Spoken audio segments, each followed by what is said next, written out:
പ്രധാനപ്പെട്ട വാർത്തയിലേക്കാണ്. കോഴിക്കോട് കുറ്റ്യാടിയിൽ വീട്ടമ്മ ഷോക്കേറ്റ് മരിച്ച സംഭവത്തിൽ പ്രദേശവാസി കസ്റ്റഡിയിൽ. പശുക്കടവ് സ്വദേശി ലിനീഷാണ് കസ്റ്റഡിയിലായിരിക്കുന്നത്. ഇയാളെ പോലീസ് വിശദമായി ചോദ്യം ചെയ്യുകയാണ്. വിവരങ്ങളുമായി അഭിന പി ചിറക്കൽ ചേരുന്നു. അഭിന, കോഴിക്കോട് കുറ്റ്യാടിയിൽ വീട്ടമ്മ ഷോക്കേറ്റ് മരിച്ച സംഭവത്തിലാണ് ഇപ്പോൾ പ്രദേശവാസി കസ്റ്റഡിയിലായിരിക്കുന്നത്.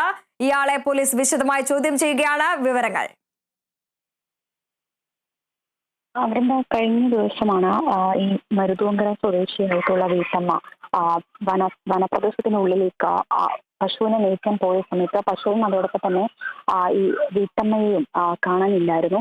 ഈ കാണാത്തതിനെ തുടർന്ന് കുടുംബവും അതോടൊപ്പം തന്നെ പോലീസ് ഉദ്യോഗസ്ഥരും വനപാലകരും ചേർന്ന് നടത്തിയ അന്വേഷണത്തിലാണ് ആ വീട്ടമ്മയെയും പശുവിനെയും മരിച്ച നിലയിൽ ഈ വനപ്രദേശത്തിനുള്ളിൽ നിന്നും കണ്ടെത്തുന്നത്. തുടർന്ന് ഈ ഒരു സംഭവവുമായി ബന്ധപ്പെട്ട് എന്താണ് സംഭവിച്ചത് എന്നുള്ളതിൽ ഒരു വ്യക്തത ഉണ്ടായിരുന്നില്ല. എങ്കിൽ പോലും ഈ പ്രദേശത്തുള്ള, അതായത് ഒരു സ്വകാര്യ വ്യക്തിയുടെ ഭൂമിയാണിത്.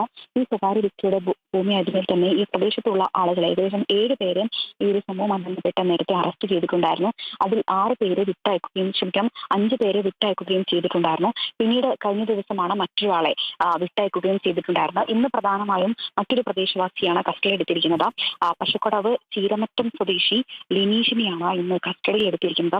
ഇയാളെ വിശദമായി ചോദ്യം ചെയ്തു വരികയാണ്. ഇനി ഈ ഒരു സംഭവത്തിൽ ലിനീഷിനെ കൂടാതെ മറ്റാർക്കെങ്കിലും പങ്കുണ്ടോ എന്നുള്ളതിൽ ഒരു വ്യക്തത വരാനുണ്ട്. അതുകൊണ്ട് തന്നെ ഈ ലിനീഷിന് മാത്രമേ ഇയാൾക്കെതിരെ മാത്രമേ ഇപ്പോൾ കേസ് എടുത്തിട്ടുള്ളൂ. ഇനി ഇയാളെ കൂടുതലായി ചോദ്യം ചെയ്താൽ മാത്രമേ ഈ കേസ് സംബന്ധിച്ചുള്ള കൂടുതൽ വ്യക്തത വരികയുള്ളൂ. അതോടൊപ്പം തന്നെ ഇയാൾക്കെതിരെ അസ്വാഭാവിക മരണത്തിനാണ് ഇപ്പോൾ കേസെടുത്തിരിക്കുന്നത്. ശരി അഭിന, വ്യക്തമാണ്.